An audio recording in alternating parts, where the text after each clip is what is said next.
Look, a boat was launched here. Guardsmen must have loaded the body parts onto it, taken them somewhere. Need to find out where. I'd like to look at the corpse before it starts to decompose. The inn. Its patrons must have seen the guardsmen, which direction they took. We should ask there.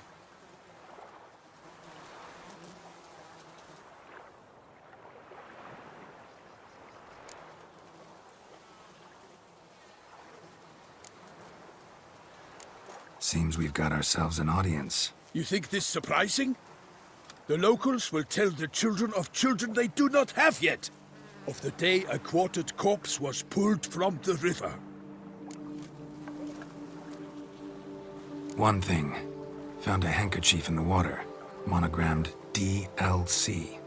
Mean anything to you? Delacroix? It cannot be. Was it he the beast slew? Seems so. Knew him well? Long past. We were close friends once, but our paths diverged.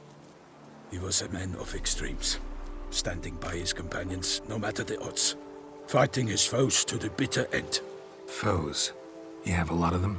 He did, but I do not see what that has to do with the beast.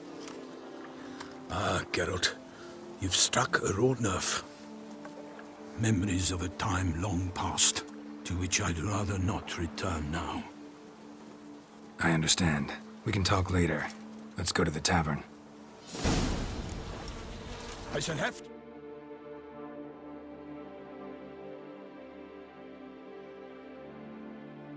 Leave you soon. Return to court. Barely got back to Toussaint. A knight in the service of Her Illustrious Highness knows no rest.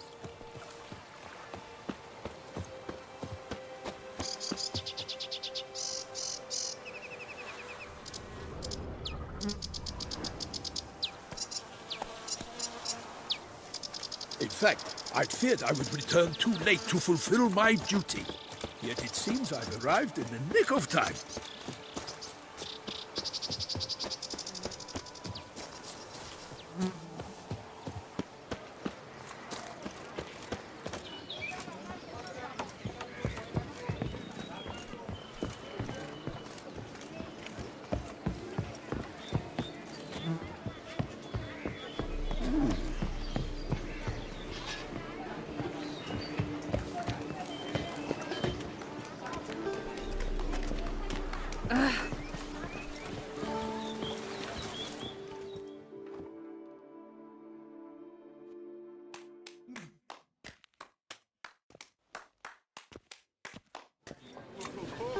By my troth! Could that be the musty scent of fresh pâté? Naught else, Sir de Peyrac Peyran. I see time has not dulled your senses. We would be honored if you would join us. Your companion as well.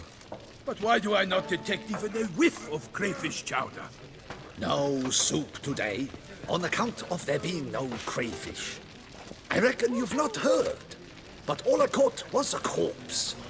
I awoke at the crack of dawn, as I do each day, but when I looked up, I beheld a blood-red sky. This corpse is precisely why we're here. For the man whom you've invited to join you at the table was summoned from a far-off land by her gracious magnificence. He is tasked with tracking and killing the beast.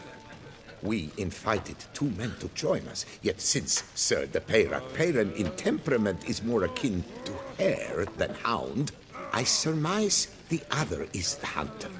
With whom do we have the pleasure?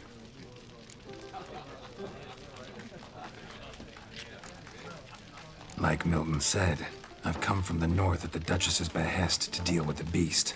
Yes, but who are you? A knight? A mercenary? A soldier? Geralt is a witcher, a master of his trade.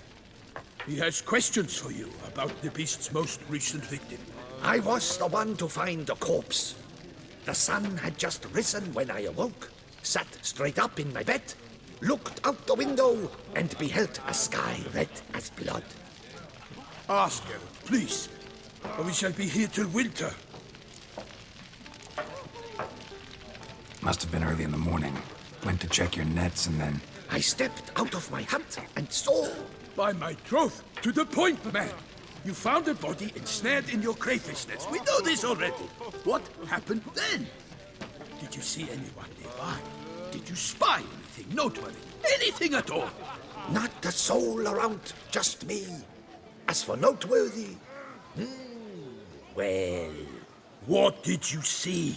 But be warned, if I hear the sky was red again, I saw a head bobbing, eyes bulging, the tongue blue and popped out. Next to it, a hand rocking upon the water.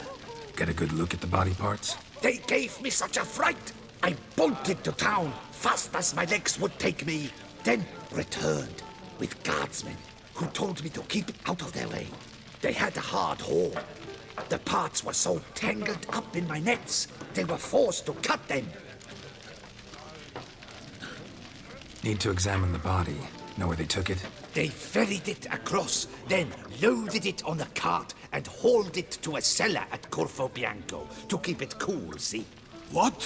Why, Corvo Bianco is Baron Russell's estate. When he learns they've turned his cellar into a morgue, he'll set his hounds on them. While you were gallivanting about the north, his vineyard was auctioned off. Who was that? Woman who just left. Didn't see her before. Didn't notice her walk in either. Doubtless Linnis, the innkeep's daughter. But hold, Geralt, because this is an outrage. Russell's vineyard was auctioned off? Inconceivable. It is no secret the Baron had gambling debts up to his ears. It finally came time to collect. His creditors auctioned off his property. The Ducal Chancellery bought it, in fact. Russell now bunks with his brother in Vicofaro. I told Russell he'd get his comeuppance. How long can one throw on past heroics? His creditors must finally have defined that his promises meant nothing. Such are the times. Today's knights are pale shadows of the heroes of yore. It's true what they say. God sent the beast to punish us for straying from the old paths.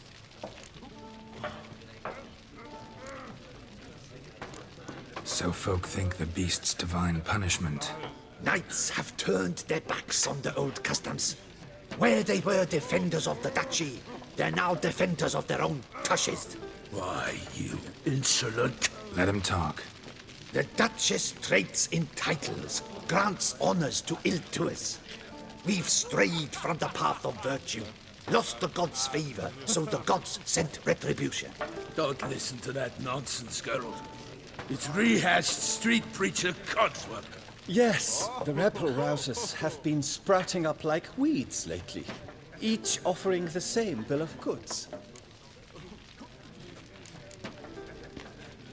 They say anything else about the beast? Besides it being a messenger of the gods? The Toussaintois are no fools. They see clearly the beast kills on days honoring patron saints. Picky monster. Thanks for the hospitality. Time I examined the corpse. Corvo Bianco lies a short way from here, near the tourney grounds. Just follow the road and you'll arrive. Not coming with? Oh yeah, duty of some sort calls. Some sort? Ha! Her Grace bestowed a great honor on me, even before we departed for Velen.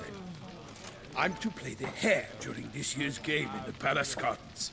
When you see me in my costume, you will wet yourself laughing. A little tempted to ask a few questions, but it sounds like a long, complicated story. One involving lengthy digressions into local history and tradition. So, see you later, Milton, and good luck.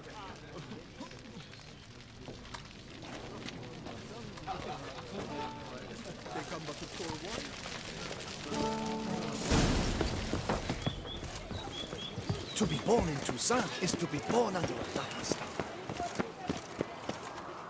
Oh! My turn to hide. You look now.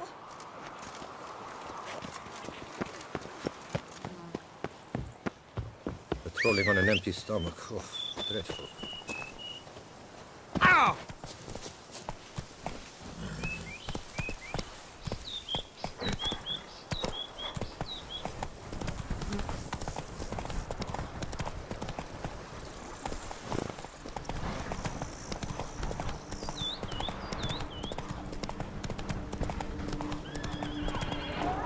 Sounds of a fight. Have to hurry.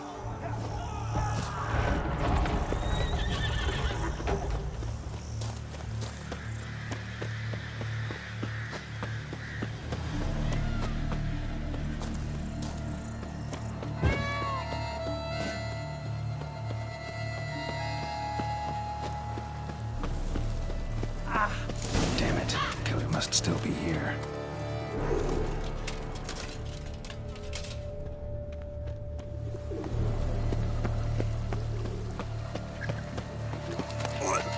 In the cellar.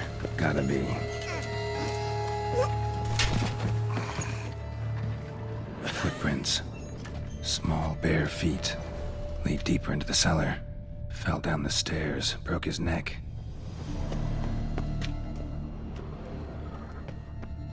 Hurled against the wall with great force.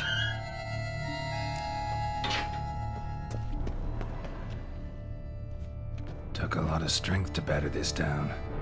Used this to batter down the grate.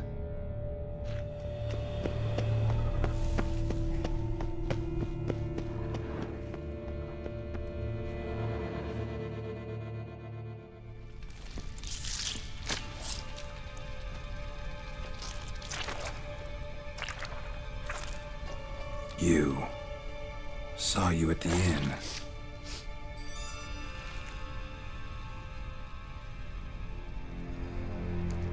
Why'd you kill these people? Clearly wasn't for their blood.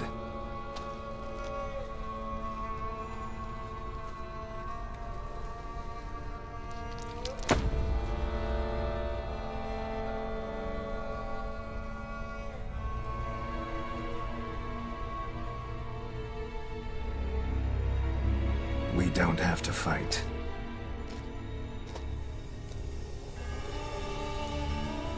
You are wrong.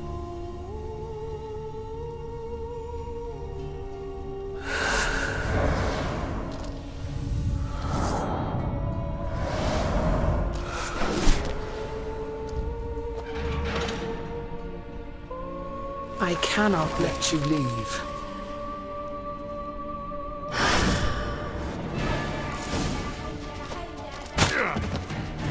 Come on!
body. What was she doing at the table, though?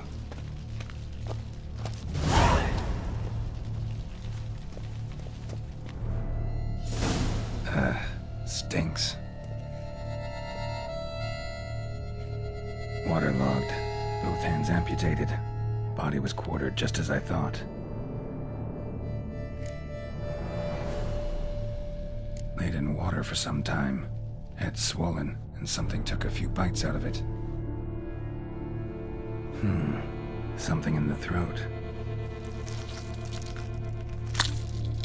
A pouch, bulging with coins. Nilfgaardian florins, from several different provinces. If the murderer did this, means we're dealing with a sentient thinking beast.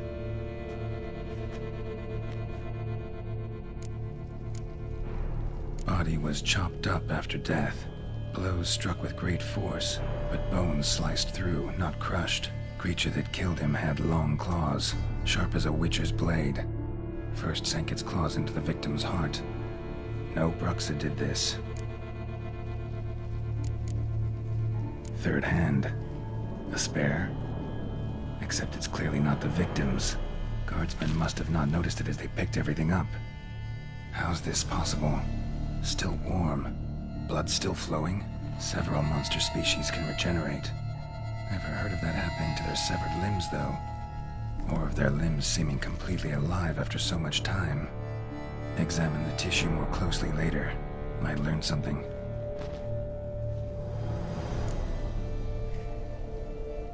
So, murderer was clearly a monster, but not a Bruxa. But then why'd the Bruxa come here for the severed hand? And who does the hand belong to? Why the hell's it still warm? Now, pouch shoved down the victim's throat. What's the significance? And why was he chopped up into pieces? Lots of questions, no answers so far. Need to know about the other victims. I'll ask Palmerin to get me in to see the Duchess.